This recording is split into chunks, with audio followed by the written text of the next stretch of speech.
Now, at the State Senate, I've had a great time at the State Senate. I really have, you know, everybody says it's like drinking out of a fire hose when you first get there, and it is. It's a great learning place, a great place to really make a difference in certain areas. And I think that I've been very effective in health policy there. But also now I'm the chair of the Education Committee, and I know, you know, I'm anti-Common Core. Who else is anti-Common Core? All right, I like it, I like it. You know, I'd say that Common Core is the same to education as Obamacare is to health care. Okay, so, you know, it's exactly a giant federal takeover of our education system. It's trying to push one size fits all onto all our children, make them cogs in a wheel, and it is not good for our kids. Is not good for our society. And so as the education chair, there's a lot of weight on my shoulder because I think I make everybody mad. You know, almost every day I'm getting an email or a letter or a phone call from somebody that's mad about something. Right now we've been getting a lot of phone calls from the education community, the K-12 community for one. They've sent tens of thousands of emails to everyone about don't cut their budget. Well, in the budget proposal, we are not cutting the budget. We're actually increasing it by $102 million this next year, and the year after that by $217 million per year.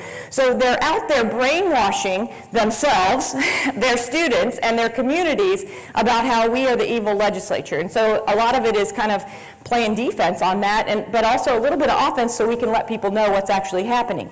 Now, there's been a lot of controversy about 2184. Has anybody heard of the bill? You know, it's the Diane Douglas versus Doug Ducey and how do we fix it bill.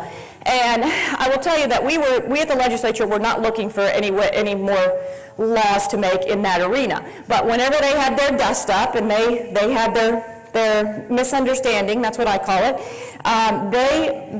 both sides reached out to the legislature and said, we'd like to find a legislative fix to this so that it doesn't ever happen again. We need unity among these executive branch offices, especially when they're all held by Republicans. We don't need infighting. How do we fix it? And so we've been working and crafting the language. It's been through the Education Committee. Basically what was decided with the full approval of the superintendent was that the two employees of the State Board of Education would be employees of the State Board of Education. The other 800 plus employees of the Department of Education are under Diane Douglas, under the Superintendent of Public Instruction.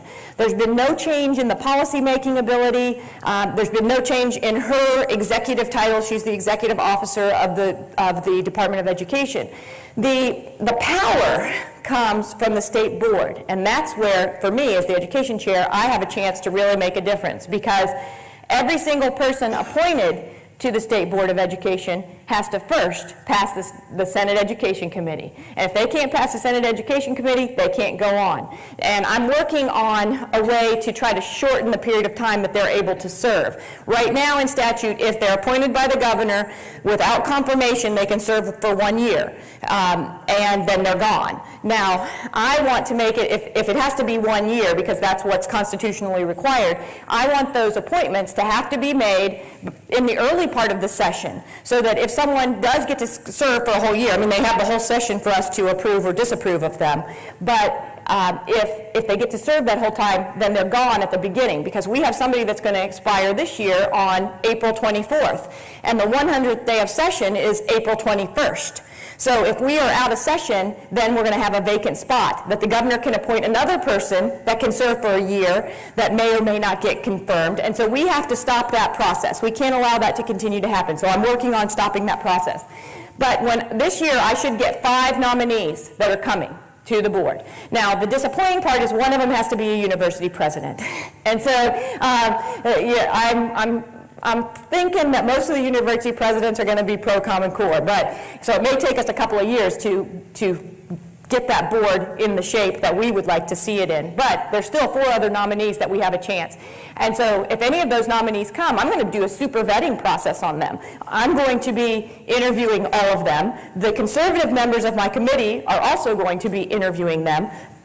The conservative members are Senator Yee, Kimberly Yee, Steve Smith and Sylvia Allen. They are the staunch conservatives. We also have Jeff Dial, and sometimes he's been pro-Common Core since he was over at the House. So I don't count him in my four that are going to be vetting these people. And if we see that they're going to be pro-Common Core, we either are not, we're going to vote them down. We're not going to let them be on the school board. And so we are going to be working very diligently for that to happen, so that we can start taking that over. Because once we have 5 conservative members, plus Superintendent Douglas, things change a lot in Arizona, because that State Board of Education is the policy-making entity in Arizona. So you kind of see it as Diane Douglas is the CEO, they're like the board of directors, and then all the people that work below. The school board has 2 people, and Diane has all the 800 others that work for her. And so if she wanted to fire those 2 employees, she would have the 5 other board members that supported her in that, and that could happen. So know that we are truly fighting Common Core down there, and that really there's a united front among the conservatives. That we are always looking for every opportunity. They passed a bill in the House to flat out get rid of Common Core. Was anybody at that testimony? Anybody go? Yep. Very good, very good. And very good. Yeah, 2 great people out here. Now, we'll see. They're 2 great Common Core, anti-Common Core, Common Core fighters, both of them. And I don't know if you've heard anything from the governor's office yet. No? No? So I'm hoping that one of them or both of them would get the nod from the governor's office, but I haven't seen any nominations yet.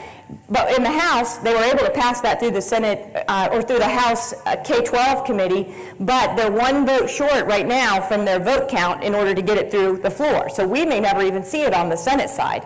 My bill, 1458, which was the Keep It Local bill, was shot down in my own chamber, and I was kind of upset and mad, and I took a picture of the board. We all push the button and our names pop up, and then I posted it on Facebook and I said, look, here's the people who who want to keep education local, and here's the people who like top-down tyranny. Well, the people that were on my side that are conservative did not like that, and they told me that was not a way to make friends. But I'm not there to make friends, I'm there to make good policy. So I want to kind of wrap it up. Do you realize that Common Core Central Education is used in other countries?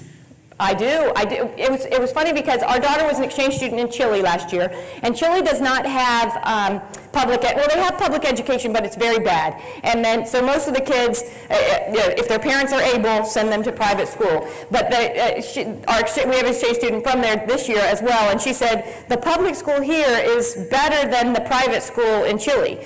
But we were watching CNN World, because that was the only news we could get when we were in Chile, and there was a story about China, and it was all, they didn't call it Common Core, but everything that they were talking about was the exact same thing that we were talking about here, in terms of what, getting the, centralizing everything in education. So I know it is a worldwide phenomenon, and we here in America want to stay free. We want education to be local. We want parents to have control of what's going on with our kids, and I will continue to fight to make that happen.